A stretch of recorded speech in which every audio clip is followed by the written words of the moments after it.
Welcome to Karpagam creation. இன்றைக்கி ஒரு சூப்பரான சுவையான ஒரு குழம்பு தான் நம்ம பார்க்க போகிறோம். அதான் எண்ணெய் கத்திரிக்காய் வச்சு காரக்குழம்பு தான் பண்ண போகிறோம்.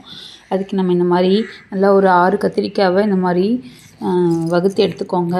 இதை வந்துட்டு பூச்சிலாம் இல்லாமல் இருக்கான்னு நல்லா செக் பண்ணிக்கணும். அப்போ தான் நமக்கு வந்துட்டு சாப்பிடும்போது பூச்சி இல்லாமல் சாப்பிட்றதுக்கு ஈஸியாக இருக்கும்.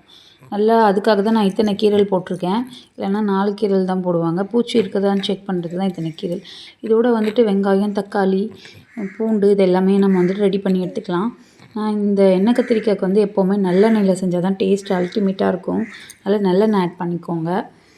எப்போவுமே காரக்குழம்புலாம் நல்லெண்ணெயில் பண்ணிங்கன்னா இன்னும் டேஸ்ட் வந்து கூட கொஞ்சம் நல்லா சுவையாக இருக்கும். இப்போ வந்து நம்ம இந்த கத்திரிக்காவை நல்லா போட்டு வணக்கி எடுத்துக்கலாம். இந்த எண்ணெயிலே வணக்கி எடுத்தால் தான் அது அதோட சாஃப்ட்னஸ் வந்துடும். நமக்கு அப்படியே லைட்டாக கலர் மாதிரி சாஃப்டாக வச்சு சாப்பிட்றதுக்கு நல்லா சாஃப்டாக இருக்கும். அதில் நீங்கள் கண்டிப்பாக எண்ணெயில் ஃபஸ்ட்டு போட்டு வறுத்து எடுத்துக்கோங்க. லைட்டாக மீடியம் ஃப்ளேமில் வச்சுட்டு பாருங்கள். நமக்கு போட்ட ஒரு 2-3 மினிட்ஸ்லேயே நமக்கு வந்து கலர் மாறி அது அப்படியே சாஃப்டாகுது பாருங்கள். அந்த ஸ்கின்னெல்லாம் நம்ம நல்லா இந்த மாதிரி வந்தோடனே நம்ம ஒரு பிளேட்டில் மாற்றி எடுத்துக்கலாம். நம்ம வந்து ஃப்ரண்ட்டு பேக் அந்த மாதிரி திருப்பி விட்டோம் தான் வேக்கிறதுக்கு பாருங்கள். நல்லா ப்ரௌனாக வந்திருக்கு பாருங்கள். இப்போ தான் நம்ம இதை வந்து எடுத்து ஒரு பவுலில் ஷிஃப்ட் பண்ணி வச்சுக்கலாம். அப்போ தான் வந்துட்டு நம்ம குழம்பு கொதிக்கும்போது வெங்காய தக்காளி வணக்கினதுக்கப்புறம் போடுறதுக்கு ஈஸியாக இருக்கும். அப்படியே நம்ம போட்டோன்னா கொஞ்சம் வேகிறதுக்கு அந்த சாஃப்ட்னஸ் வராது. ஒரு மாதிரி ரஃப்பாக இருக்க மாதிரியே இருக்கும். நமக்கு இந்த மாதிரி இலகி வரணும். அப்போ தான் வந்து கத்திரிக்காய் குழம்பு நல்லாயிருக்கும். இது வெஜிடபிள்லேயே ஒரு சூப்பரான வெஜிடபிள். கார குழம்புக்கு இது ஒரு சூப்பரான ஒரு வெஜிடபிள் நான் சொல்லுவேன். இதுலேயுமே நிறைய பெனிஃபிட்ஸ் இருக்குது. சிலவங்களுக்கு வந்து அலர்ஜி இருக்கும். அவங்க இதை ட்ரை பண்ண தேவையில்ல. அலர்ஜி இல்லாதவங்க இதை சாப்பிடுங்க. இதில் நிறைய பெனிஃபிட்ஸ் இருக்குது. இப்போ இந்த மாதிரி நம்ம ஒரு பவுல் எடுத்து வச்சோன்னே அதே பேனில் நம்ம வெந்தயம், சீரகம், கடுகு இதெல்லாம் போட்டு வணக்கி எடுத்துக்கலாம். நல்லா பொரிஞ்ச உடனே நம்ம வந்து ஆல்ரெடி ரெடி பண்ணி வச்சுருந்த அந்த பூண்டை வந்து இதில் ஆட் பண்ணிடலாம். பூண்டு பாருங்கள், ஆட் பண்ணிடலாம். இந்த அளவுக்கு நம்ம நிறைய பூண்டு சேர்க்கணும். அப்போ தான் வந்து குழம்பும் டேஸ்ட்டாக இருக்கும், டேஸ்ட்டு கொடுக்கும். அதுக்காக தான் நம்ம இந்த பூண்டை நல்லா நல்லெண்ணெயில் வறுக்க போகிறோம்.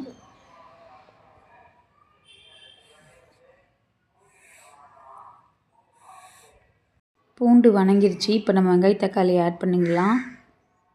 லைட்டாக அதை வணக்கி விட்டுறலாம். இதோட காரத்துக்கு வந்து நான் 2 முழு மிளகாய் தான் போடுறேன். பச்சை மிளகாய்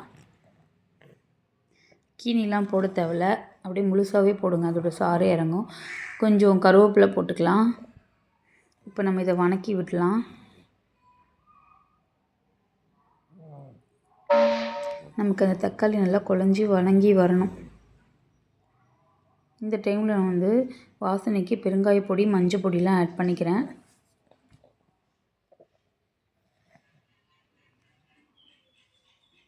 நல்லா வணக்கிக்கோங்க. இந்த மாதிரி நமக்கு மஞ்சள் பொடியெல்லாம் ஆட் பண்ணாலே நமக்கு வந்து வணங்கி வந்துடும்.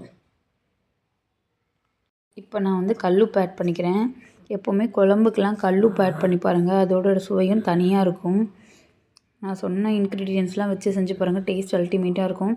நான் ஒரு 15 முந்திரி இந்த மாதிரி தண்ணியில் ஊற வச்சுக்கிறேன். அதோட 1/2 மூடி தேங்காய் எடுத்துக்கிறேன். இப்போ இது நம்ம நல்லா வணங்கிடுச்சு பாருங்கள் குழஞ்சி.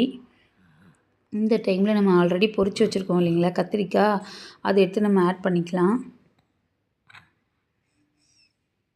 6 கத்திரிக்காய் போட்டிருந்தேன். அதுவே நல்லா எல்லாேருக்கும் கரெக்டாக இருக்கும். ஆளுக்கு 2 நாளும் நல்லா ஃபில்லிங்காக சாப்பிட்லாம். இப்போ நம்ம வந்து புளி ஆல்ரெடி கரைச்சி வச்சுருந்தோம். அதை ஆட் பண்ணிடலாம். புளி தண்ணியை நமக்கு லைட்டாக ஒரு கொதி வரணும். வந்ததுக்கப்புறம் நம்ம வீட்டு மிளகாத்தூள் ஆட் பண்ணிக்கலாம். குழம்புத்தூள் இருக்கு இல்லைங்களா, அதை ஆட் பண்ணிக்கோங்க. 1.5 ஸ்பூன் ஆட் பண்ணிக்கோங்க. கரெக்டாக இருக்கும். இது நம்ம அப்படியே மீடியம் ஃப்ளேமில் வச்சு ஒரு கொதிக்கணும். அப்போ தான் வந்து பச்சை வாசனைலாம் போகும். இங்கே பாருங்கள், நமக்கு நல்லாவே கொதிக்குது. பச்சை வாசனை போய் இன்னும் கொஞ்சம் நேரம் கொதிக்கணும். இப்போ நம்ம ஆல்ரெடி அந்த தேங்காய் முந்திரி பேஸ்ட்டை அரைச்சி எடுத்துகிட்டு வந்து இதில் ஆட் பண்ண போகிறோம். நல்லா ஃபைனாக அரைச்சிக்கோங்க. அப்போ தான் வந்து இந்த குழம்புக்கு டேஸ்ட்டே இது தான். எண்ணெய் கத்திரிக்காய் குழம்புக்கு டேஸ்ட்டே.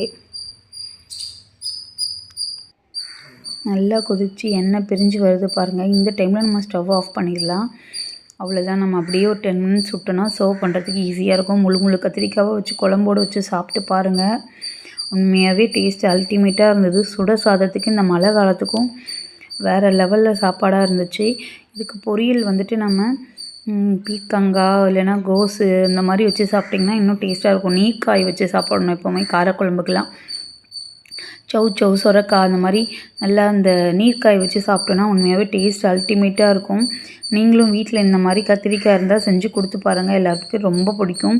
அந்த கத்திரிக்காவை குழச்சி சாப்பிட்டு பார்த்தோன்னா டேஸ்ட்டு உண்மையாகவே அல்டிமேட்டாக இருக்கும். இந்த வீடியோ உங்களுக்கு ரொம்ப யூஸ்ஃபுல்லாக இருக்கும்னு நினைக்கிறேன். என்னோடய வீடியோ பிடிச்சிருந்தா லைக் பண்ணுங்கள், ஷேர் பண்ணுங்கள், சப்ஸ்கிரைப் பண்ணுங்கள். தேங்க்யூ ஃபார் வாட்சிங்.